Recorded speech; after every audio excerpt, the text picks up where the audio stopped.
She's M-A-M-I-E. Yes, she believes in me.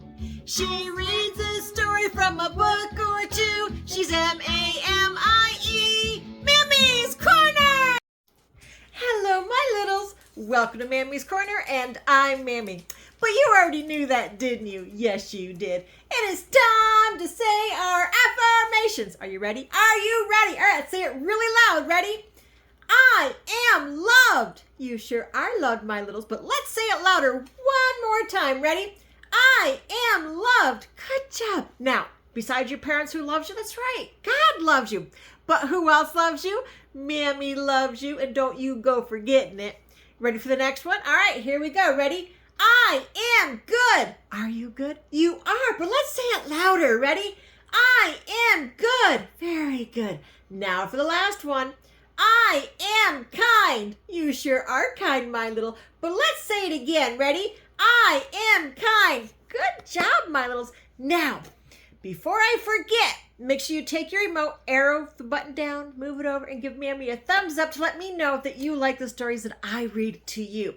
And if there's an adult around and there's a special book that you want Mammy to see if I can find and read to you, have them put it in the comments to let Mammy know. And I'll do my darndest to see if I can find it just for you.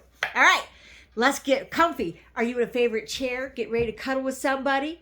Yeah? Or maybe a favorite chair of your own? Or maybe you have a favorite blankie that you want to cuddle with. Well, make sure you get ready, okay? I'm going to get ready with mine. Here we go. Here's my favorite blankie. Get all nice and tucked in. Okay, there we go. Maybe you have a favorite pillow and you want to cuddle with that as Mammy reads to you. Don't forget your favorite pillow. This is Mammy's, right? Or maybe you have a favorite stuffy. I'm going to get Buddy. Hi, Buddy. All right, let's get reading a story. Mammy's going to talk to you about animals. You ready? Are you ready? All right, let's get going. I'm going to be reading a story from this Friendly Animal Stories. Are you ready? All right, sit back, get comfy, and here we go. It's called Animal School. Take your seats, children. It's time for school to begin. Old Billy Goat Teacher rapped his horns on the desk 3 times to call the class to attention. All the children took their places except Monk Monkey, who, as usual, was trying to climb the blackboard.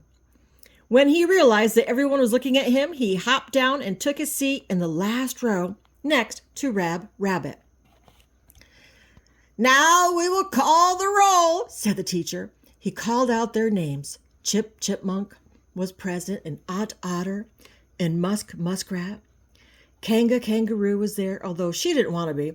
She was the only girl in the class, and the boys teased her quite often by dipping her long tail in the inkwell. Martin was there, and Camel, but Bad Badger was absent. The children said that Bad had gotten into an argument with a skunk the previous night. Pew!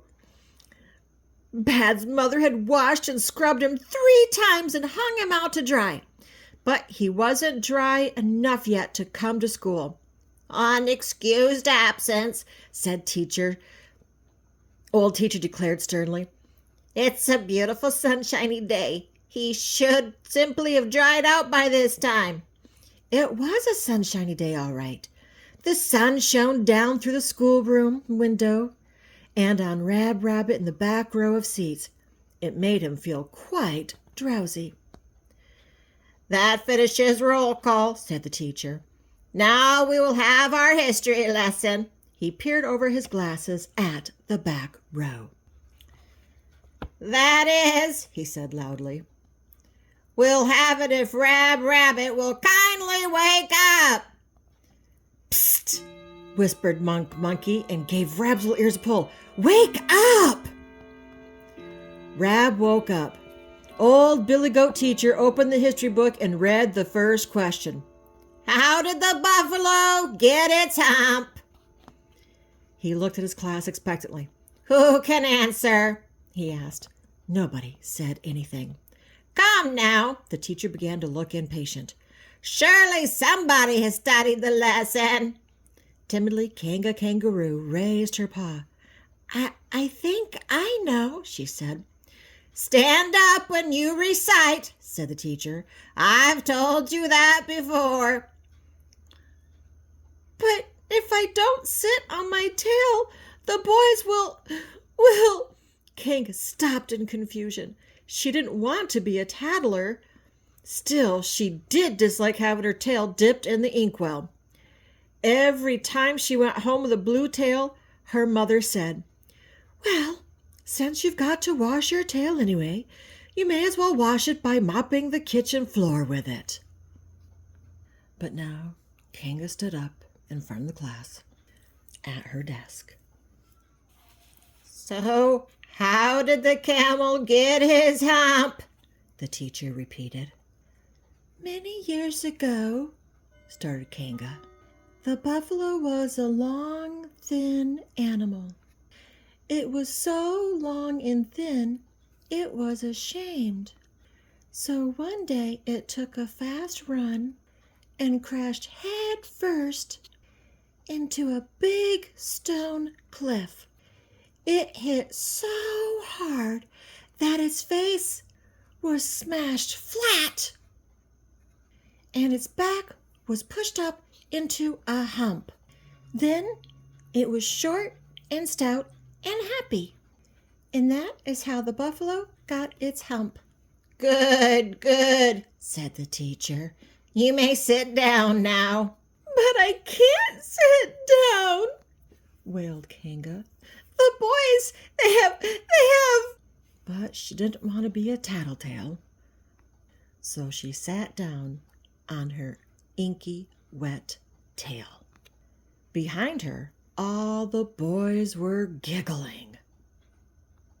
All that is, except for Rabbit. He had gone back to sleep. Shh. Wake up before the teacher sees you, hissed Monkey. And he gave the rabbit's ears a pull, and he woke Rab up. Why does the giraffe have a long neck? Old Billy Goat Teacher asked, reading from the history book. Martin jumped up and down. Martin hopped up and down excitedly. I know, he said to the teacher. The teacher nodded, giving permission for him to speak. Well, said Martin, a long time ago, the giraffe had just a regular neck, like anybody. One day, he saw an apple on a tree, and he stretched his little old regular neck as high as he could to get a hold of the apple with his teeth. But the tree wouldn't let loose of the apple. And the giraffe wouldn't let loose either. Well, it wasn't a very big tree, but it started to grow. It grew and grew and grew. The giraffe wouldn't let go of the apple, and so his neck stretched and stretched and stretched. And that, said Martin triumphantly, is why the giraffe has a long neck. Wrong, said old Billy Goat Teacher. He peered at the back row. Rabbit, why does the giraffe... He stopped suddenly. Rabbit! Monkey reached out and gave Rabbit's ears a big pull. Rab woke up. The teacher sighed. Class, he said, I will tell you why Martin's answer was wrong. It was not an apple. It was a pear. And now for our last question, continued the old teacher. He was beginning to look tired, for history is a hard subject. Why does a raccoon wear a black mask? Because he's a burglar, shouted Chipmunk. Because it's Halloween, shouted Otter. Old Billy Goat Teacher banged down the desk with his horns. Stop it, he ordered. And keep your voices down if you don't know the correct answer, and it's plain you don't know it. Kindly do not waste the class's time by guessing. He looked around to see on whom he could call, and just to be safe, Monk Monkey pulled Rab Rabbit's ears again. Rab woke up. But the teacher called on Muskrat. Why is a raccoon black around the eyes? Somebody punched him in the eye, Musk suggested doubtfully. That's silly, said Monk Monkey. He jumped up and doubled his fist. Somebody punched him twice in both eyes. He jabbed fiercely at the air. Sit down, shouted old Billy Goat Teacher, and he pounded the desk so hard with his horns that the drawers rattled. Then he took a deep breath to calm himself. For history is a very hard subject. And he said as quietly as he could, Now, will you please tell us, Rab Rabbit? Rab Rabbit! Monk Monkey grabbed hold of the sleeping rabbit's ears and yanked with all his might. Rab woke up. Oh, well, said old Billy Goat Teacher. The reason the raccoon wears a black mask is because he once tried to fly. Foolishly, he jumped from a tall tree and was just about to hit the ground when a blackbird swooped down and scooped him up with her wings. The black of her feathers stained his face, and the stain has never washed off. Class dismissed. The teacher gathered his books and started to leave. It had been a tiring morning. Still, he thought the children had learned quite a lot. All but Rab Rabbit, and he had been asleep. He looked at the back row as Rab Rabbit was getting to his feet, and the old teacher nearly dropped his books. For when the rabbit had come into the schoolroom, he had nice small ears like the other children. But now his ears were a foot long.